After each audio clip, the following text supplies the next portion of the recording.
Family के लिए एक एसयूवी चाहिए और रेयर सीट बड़ी गाड़ी से चाहिए और कॉम्पैक्ट सेट चाहिए तो एक गाड़ी है उसमें आता है विंडशील्ड पे कैमरा और हैंड रडार और ADAS लेवल 2। फ्रंट कैमरा तो मतलब ये गाड़ी में आता है 360 कैमरा, फ्लश डोर हैंडल, बड़ा सा पैनोरामिक सनरूफ। ये है ऑल न्यू किया सीरोस ईवी।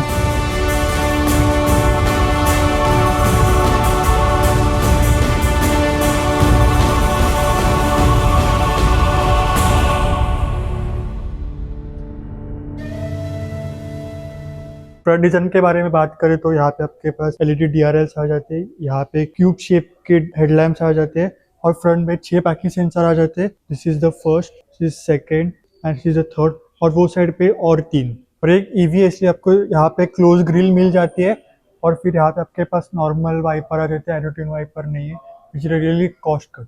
ये एक ईवी है इसलिए आपके पास यहाँ पे फ्रंट में फ्रंट मिल जाती है ऑफ 16 लीटर्स। साइड प्रोफाइल में आपके पास यहाँ पे 17 इंच के ब्लैक्ड आउट अलॉय व्हील्स मिल जाते हैं।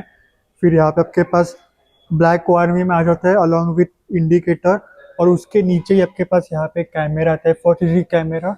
और फिर मैंने आपको पहले ही बोला था फ्लश डोर हैंडल मिल जाते हैं और ऊपर आपके पास यहाँ पे ब्लैक आउट रूफ रेल्स आ जाते हैं। थर्ड डिजाइन है आपके पास यहाँ पे शार्क फिन आ जाता है, rear spoiler, rear defogger, rear wiper और यहाँ पे आपके पास टेल लैम्प्स आ जाते हैं।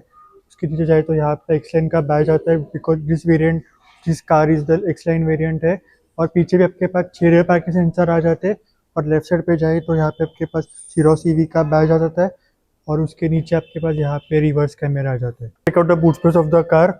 ये गाड़ी में आता है आपके पास 390 to 465 litre of boot space depending आप रेयर सीट कितना आगे और कितना पीछे करके रखते हो। अगर आप रेयर सीट सबसे पीछे रखते हो आपको मिलता है 390 लीटर ऑफ बूट स्पेस और आप सीट अगर आगे करें आपको मिल जाता है 465 लीटर ऑफ बूट स्पेस। कोई प्रॉब्लम नहीं आने वाले बड़े बैग या छोटे बैग रखने के लिए, काफ़ी बड़ी बूट स्पेस है। और आपके पास बूट स्पेस में के पास यहाँ पे लाइट आ जाती है ऑन द लेफ्ट साइड और राइट साइड स्पीकर आ जाता है। Checkout the interior of the car. Naveen interior of the car, पहले डोर पे देखते क्या आ जाता है। यहाँ पे आपके पास ग्रीन और ब्लैक फिनिश आ जाती है, ड्यूअल टोन है एक गाड़ी में। फिर यहाँ पे नीचे आपके पास डोर हैंडल के नीचे एम्बिएंट लाइट आ जाती है और ऊपर आपके पास विंडोज के लिए बटन्स आ जाते हैं और ORVM कंट्रोल करने के लिए फंक्शन आ जाता है। और यहाँ पे आपके पास फ्रंट वेंटिलेटेड सीट्स के लिए बटन आ जाता है और उसके नीचे आपके पास यहाँ पे बॉटल होल्डर आ जाता है और अम्ब्रेला रखना है तो यहाँ पे भी रख सकते हो। और आपके पास यहाँ पे हार्बन कार्डन के स्पीकर्स आ जाते हैं। फिर ड्राइवर के राइट साइड पे आपके पास electronic parking brake with auto hold का फंक्शन आ जाता है and this is for the traction control. और गियर लीवर आपको यहाँ पे मिल जाता है। ड्राइवर के राइट साइड पे आपके पास एम्बिएंट लाइट आ जाती है और यहाँ पे कार्बन फिनिश, यहाँ पे ग्लॉस ब्लैक फिनिश आ जाती है, यहाँ पे एसी वेंट्स और यहाँ पे आपके पास हार्ड प्लास्टिक आ जाता है।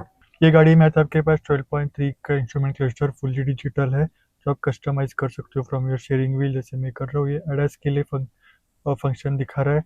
ये आपको TPMS के लिए है। ये आपके अगर मैप यूज़ कर रहे हो तो यहाँ से आपको नेविगेशन आ जाएंगे और काफ़ी अच्छी स्क्रीन है। और स्क्रीन के अलावा आपको स्टीयरिंग व्हील पे आपके पास यहाँ पे 3 स्पोक का स्टीयरिंग व्हील मिल जाता है। ऑन द राइट साइड आपके पास मीडिया कंट्रोल के लिए फंक्शन आ जाते हैं फॉर द इंफोटेनमेंट स्क्रीन और लेफ्ट साइड पे आपके पास इंस्ट्रूमेंट क्लस्टर और ADAS के लिए फंक्शन आ जाते हैं। और आपके पास यहाँ पे किया का बैज होता है और यहाँ पे ड्राइव मोड सिलेक्ट करने के लिए बटन आ जाता है और उसके पीछे आपके पास रिजनरेटिव ब्रेकिंग के लिए फंक्शन आ जाते हैं और उसके पीछे आपके पास यहाँ पे राइट पे हेडलाइट के फंक्शन और लेफ्ट साइड पे वाइपर के कंट्रोल्स आ जाते हैं। फिर बीच में आपके पास यहाँ पे क्लाइमेट कंट्रोल के लिए स्क्रीन आ जाती है विच इज 5 इंच। और फिर यहाँ पे आपके पास 12.3 की स्क्रीन आ जाती है जस्ट लाइक इंस्ट्रूमेंट क्लस्टर। काफ़ी अच्छी स्क्रीन है और काफ़ी अच्छे से रिस्पॉन्ड भी कर रही है, तो कोई इशू नहीं है, एकदम फास्ट रिस्पॉन्ड कर रही है। फिर आपके पास यहाँ पे फंक्शन आ जाते हैं फॉर द फोन प्रोजेक्शन, मतलब ये एंड्रॉइड ऑटो एप्पल कारप्ले के लिए फंक्शन है। यहाँ पे अगर आप शेयर डेस्टिनेशन किए, मोबाइल से आपने डेस्टिनेशन ऐड किए तो यहाँ से सीधा आप इधर से स्टार्ट करके आप नेविगेट करके जा सकते हो। यहाँ पे वेदर के लिए और सेटिंग्स, फिर कैलेंडर, स्पोर्ट्स, वैले मोड, अगर आपने किसी वैले को दिया है तो आप यहाँ वैले मोड ऑन करके गाड़ी रख सकते हो, हमको पता चलेगा कि कितना किलोमीटर और कितना गाड़ी चलाई है। यहाँ पे व्हीकल एनालिसिस आ जाता है, नोटिफिकेशन, ऑनलाइन मैनुअल, काफ़ी अच्छी स्क्रीन है, कोई इशू नहीं है, बिल्कुल लाइक फ्री काम करती है। और यहाँ के पास बहुत सारे फंक्शंस है, आप ऑपरेट कर सकते हो। फिर नीचे आपके पास यहाँ पे फिजिकल बटन आ जाते हैं for your infotainment screen which is handy feature. And उसके नीचे आपके पास एसी वेंट्स आ जाते हैं। और यहाँ पे आपके पास फिजिकल बटन्स आ जाते हैं फिर से फॉर द क्लाइमेट कंट्रोल। आप स्क्रीन से भी ऑपरेट कर सकते हो, यहाँ से फिजिकल बटन से भी कर सकते हो, जो हर मैन्युफैक्चरर को देना चाहिए फिजिकल बटन फॉर एसी।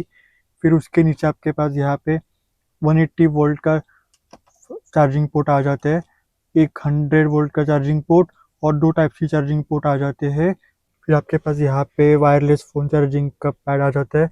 फिर यहाँ पे आपके पास मिडल कंसोल में आपके पास यहाँ पे पार्किंग सेंसर के लिए और सीसीटीवी कैमरा के लिए फंक्शन आता है। आप कैमरा की क्वालिटी देख सकते हो, काफ़ी अच्छी है, कोई लैग भी नहीं है। और फिर काफ़ी अच्छी है, आप अलग अलग मोड से आप देख सकते हो गाड़ी को। फिर यहाँ पे आपके पास स्टोरेज स्पेस मिल जाती है, दो बॉटल होल्डर के लिए फंक्शन आ जाता है। और यहाँ से आप बॉटल अगर छोटी है तो यहाँ से ही ओपन करके आप रख सकते हो। फिर आपके पास यहाँ पे आर्मरेस्ट आ जाता है अलॉन्ग विथ स्टोरेज स्पेस, उसमें भी आ जाते हैं। जैसे आप अपनी की रख सकते हो, जैसे मैंने रखी है, काफ़ी अच्छा स्टोरेज स्पेस है। यहाँ पे मैं की दिखा देता हूँ, यहाँ पे किया का लोगो आ जाता है साइड पे, यहाँ पे लॉक अनलॉक बूट ओपन करने के लिए। और ये साइड पे आपके पास गाड़ी स्टार्ट करने के लिए फंक्शन होता है। और पीछे और दोनों तरफ आपके पास किया का लोगो आ जाता है। और काफ़ी अच्छी और प्रीमियम एंड हेवी की लग रही है। टीवीएस आपको यहाँ पे नीचे आपके पास अच्छी खासी स्टोरेज स्पेस मिल जाती है। आपको अगर पर्स रखना है तो यहाँ से आप इधर से रख सकते हो, अच्छा खासा स्टोरेज स्पेस मिल जाता है। फिर यहाँ पे आपके पास एम्बिएंट लाइट आ जाती है ऑन द मिडल कंसोल, यहाँ पे आप देख सकते हो। फिर पैसेंजर के साइड पे आपके पास यहाँ पे ऊपर हार्ड प्लास्टिक आ जाता है। फिर यहाँ पे एम्बिएंट लाइट आ जाती है आपके पास यहाँ पे भी। फिर यहाँ पे कार्बन फिनिश आ जाता है। और यहाँ पे आपके पास हैंडल आ जाता है, उसके नीचे आपके पास यहाँ पे एसी वेंट्स। और यहाँ पे नीचे भी आपके पास हार्ड प्लास्टिक आ जाता है। और आपके पास यहाँ पे कैबिन लाइट्स आ जाते हैं। और आपको अगर दोनों लाइट एक टाइम पे ऑन करना है तो सीधा एक बटन से कर सकते हो, अदरवाइज आपको एक ऑन करना है तो यहाँ से ऑन कर सकते हो। और बीच में आपके पास यहाँ पे सनरूफ ओपन करने के लिए बटन आ जाता है। फिर यहाँ पे नीचे आपके पास ऑटो डिमिंग आरएम आ जाता है। सीट कंफर्ट के बारे में बात करें तो ये गाड़ी में आपके पास डुअल टोन सीट्स मिल जाती है, just like the interior, green और ब्लैक आ जाती है। और सीट कंफर्ट में आपके ना ज़्यादा हार्ड सीट मिल जाती है ना ज़्यादा soft, it's in some between. और पैसेंजर की साइड आपकी इलेक्ट्रिक एडजस्टेबल नहीं मिलता, it's only for the driver side. Check out the rear seat of the car. Now in the rear seat of the car, मेरी height है 5'11" for a reference. ये पहले seat में आपको मूव करके दिखाता हूँ, एकदम आगे करके मेरे लिए इतनी सी इतनी सी नी रूम है। अगर मैं बीच में करूँ तो मुझे अच्छी खासी इतनी नी रूम मिलती है। और मैं सबसे अगर पीछे करके बैठूँ तो इतनी नी रूम है। तो आप अपने हिसाब से एडजस्ट कर सकते हो ये वाली सीट। हाइट का भी कोई इशू नहीं है एंड डिसेंट थाई सपोर्ट। फिर एयर पैसेंजर के आपके पास यहाँ पे दो एडजस्टेबल हेडरेस्ट मिल जाते हैं, मिडल पैसेंजर के लिए नहीं मिलता। और यहाँ पे आपके पास यहाँ पे 3 पॉइंट सीट बेल्ट मिल जाती है along with armrest with 2 cup holders. And along with that आपको एयर पैसेंजर के लिए आपके पास यहाँ पे एसी वेंट्स मिल जाते हैं और दो टाइप सी चार्जिंग पोर्ट। और यहाँ पे स्टोरेज मिल जाती है, अगर आप फ़ोन चार्ज कर रहे हो तो यहाँ पे रख सकते हो। ये सीट सिर्फ आगे पीछे मूव नहीं होती, रिक्लाइन भी करती है, तो अपने हिसाब से आप रिक्लाइन कर सकते हो और आराम से बैठ सकते हो। और पैनोरामिक सनरूफ आपको पीछे तक आ जाता है, तो आपको बिल्कुल क्लॉस्ट्रोफोबिक फील नहीं होने वाला है। और एयर पैसेंजर के लिए आपके पास यहाँ पे वेंटिलेटेड सीट्स आ जाते हैं, बैक के लिए नहीं आ जाता है, पर आपको यहाँ पे नीचे मिल जाते हैं। एयर पैसेंजर के लिए आपके पास यहाँ पे कैबिन लाइट्स आती है अंदर रेयर ऑल्सो। और यहाँ पे सनब्लाइंड आ जाती है for extra privacy. Air passenger को आपको अगर लैपटॉप चार्ज करना है तो यहाँ से कर सकते हो, और व्हीकल टू लोड भी यहाँ से कर सकते हो। बैटरी पैक के बारे में बात करें तो ये गाड़ी में आते हैं दो battery pack option. First is the 42 kilowatt and दूसरा है आपके पास 51.4 किलोवाट। 41 किलोवाट प्रोड्यूस करता है 131 PS और 51.4 किलोवाट का प्रोड्यूस करता है 171 PS। और दोनों में आपके पास सेम टॉर्क आ जाता है 255 न्यूटन मीटर। और प्राइस के बारे में बात करें तो ये गाड़ी की स्टार्टिंग प्राइस है 13.5 lakh and goes up to 20 lakh depending upon आप कौन सा वेरिएंट लेते हो। ये गाड़ी में आपके पास 7 वेरिएंट्स आ जाते हैं।